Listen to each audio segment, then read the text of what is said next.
और मैंने दरअसल जॉली एलएलबी फंस गए रे ओबामा बनाने से पहले लिखी हुई थी, और मैंने 2007 में ये फिल्म लिखी थी, और मैं काफ़ी स्ट्रगल कर रहा था, इस फिल्म को बनाने की कोशिश कर रहा था, नहीं बन पाई अलग अलग कारणों से। और उस बीच में मैंने फंस गए रे ओबामा लिखी और वो बन गई, और फिर रिलीज हुई, लोगों को पसंद आई।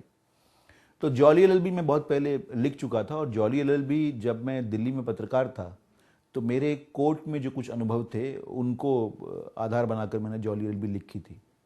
और मुझे ऐसा लगता था कि जो हमारे देश के कोर्ट्स हैं, जो हमारे देश के कचहरियाँ होती हैं, जो कोर्ट रूम का माहौल होता है उसमें, और जो हिंदी सिनेमा में कोर्ट रूम दिखाए जाते हैं उनमें ज़मीन आसमान का फ़र्क है। हिंदी सिनेमा में जो कोर्ट रूम आप देखते हैं उसका आमतौर पर रियल कोर्ट से कोई लेना देना नहीं है। तो मुझे ऐसे लगा कि बहुत इंटरेस्टिंग सा स्पेस है, बहुत फ़नी चीज़ें भी कोर्ट में होती हैं, ऐसी जगह है जहां आप घंटों बिता सकते हैं चीज़ों को ऑब्जर्व करते हुए, जहां तक मेरा ताल्लुक है। तो मुझे लगा कि ये स्पेस जो है, इस तरह के कोर्ट रूम जो हैं, इस तरह के जजेस जो हैं, वो हिंदी सिनेमा में लोगों ने दिखाया नहीं अब तक। तो एक ये बड़ा इंटरेस्टिंग सा मेन्यू है जिसको एक फिल्म में डाला जा सकता है। तो वहाँ से जॉली एलएलबी की पैदाइश हुई।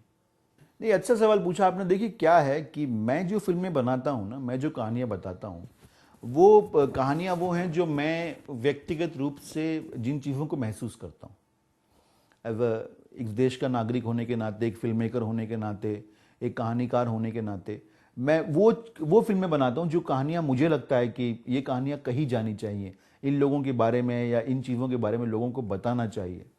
तो मैं, जो मेरे अंदर से चीज़ें पैदा होती हैं, मैं उन चीज़ों को अपनी फिल्मों में कहने की कोशिश करता हूँ।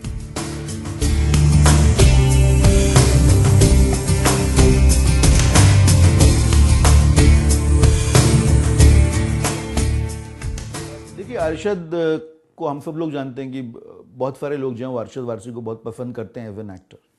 वो मुन्ना भाई हो, चाहे इश्किया हो, चाहे सहर हो, हमने चाहे गोलमाल और धमाल क्यों ना हो, उनमें कॉमिक टाइमिंग उनकी कमाल की है। तो एक बड़े कंप्लीट किस्म के एक्टर है, मेरा ऐसा मानना है अरशद वारसी। और बहुत सारी फिल्मों में वो क्या कर सकते हैं एज एन एक्टर, उन्होंने ये दिखाया भी है लोगों को। ये अलग बात है कि उनको कॉमेडी ज़्यादा ऑफर होती है, वो कॉमेडी ज़्यादा करते हैं, लेकिन मैं ये समझता हूँ कि वो हर तरह के रोल कर सकते हैं। तो मुझे, जब मैं जॉली लिख रहा था, जब मैं जॉली का किरदार स्क्रिप्ट में बन रहा था, तो मुझे ऐसा लगा कि अरशद इस कैरेक्टर के लिए बेस्ट एक्टर होंगे। और मैंने स्क्रिप्ट लिखी और उसके बाद में मैंने अरशद से मुलाकात की और उनको स्क्रिप्ट सुनाई, उन्हें बेहद पसंद आई।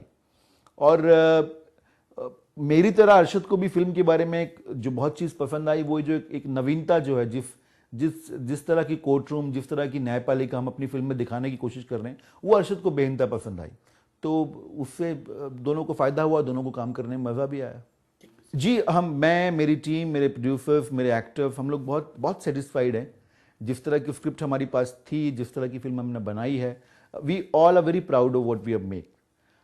अब सवाल इस बात का है कि क्या दर्शक भी उतने ही प्राउड महसूस करेंगे फिल्म देख के कि नहीं, वो 15 मार्च को पता लगेगा। जॉली एलएलबी में तो ये होगा, कानून के हाथ बहुत लंबे होते हैं, घंटा लंबे होते हैं। जॉली एलएलबी की तो लाइन वही है कि हमने सुना है, तारीख पे तारीख का अपना दौर था। और आप जानते हैं, दामिनी कमाल की फिल्म है, राज जी ने बहुत शानदार फिल्म बनाई थी, फनी ने बहुत अच्छा अभिनय किया था उस फिल्म में।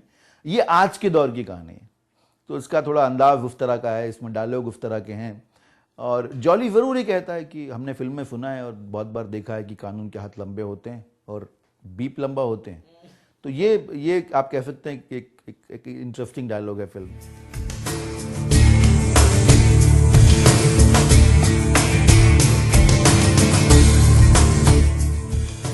नहीं, देखिए, गाने मुझे तो मजबूरी में लिखने पड़े इस फिल्म में।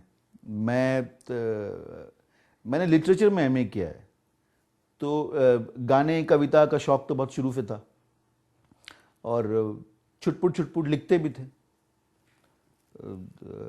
लेकिन कभी सोचा नहीं था कि अपनी फिल्म में कभी गाने लिखेंगे। लेकिन जब मैं जॉली एलएलबी के म्यूजिक पे हम लोग काम कर रहे थे, तो मैं कुछ गीतकारों से मिला और कोशिश की कि कुछ लोगों के साथ बैठ के जिस तरह के गीत मुझे चाहिए उस तरह के बन पाएँ, लेकिन वो हो नहीं पाया अलग अलग वजह से। तो ऐसे ही किसी ने मुझे सजेस्ट किया कि यार, तुम सब लोगों के पीछे घूम रहे हो, तुम भी तो कविता वविता करते हो, तो तुम क्यों नहीं ट्राई करते हो। तो हमने कहा ठीक है, ट्राई कर लेते। तो ट्राई किया, तो फिर वो लोगों ने कहा ये तो अच्छा है, तो तुम एक गाना लिखा, बोलो दूसरा भी लिख दो, फिर तीसरा भी लिख दो, चौथा भी लिख दो। तो ऐसे हमने फिल्म में 4 गाने लिख दिए। कभी सोचा नहीं था, लेकिन पूरा एक्सपीरियंस जो था वो मुझे बहुत मज़ा आया लिखने में। और एक एडवांटेज मुझे लगा, मुझे पता नहीं गाने आएंगे तो लोग कैसा उस पर रिएक्ट करेंगे, एक जो एडवांटेज मुझे थी कि मैं अपनी फिल्म को बहुत अच्छे से जानता हूँ, अपनी स्क्रिप्ट को बहुत अच्छे से जानता हूँ, मैं अपने किरदारों को बहुत अच्छे से जानता हूँ। तो वो किस तरह के गाने गाएंगे, उनकी भाषा क्या होगी, उनके एक्सप्रेशन का अंदाज क्या होगा, इसका मुझे बखूबी पता था ये बात। तो इसलिए जब मैं लिख रहा था तो मुझे गीत लिखते हुए बहुत, कुछ गाने तो मैं 15 मिनट में भी लिखे हैं, 20 मिनट में भी लिखे हैं।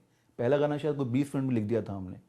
तो वो इमीडिएटली बहुत एकदम फटाफट वो गाने लिखे गए और फिर कृष्णा ने म्यूजिक बनाया और गाने तैयार हुए।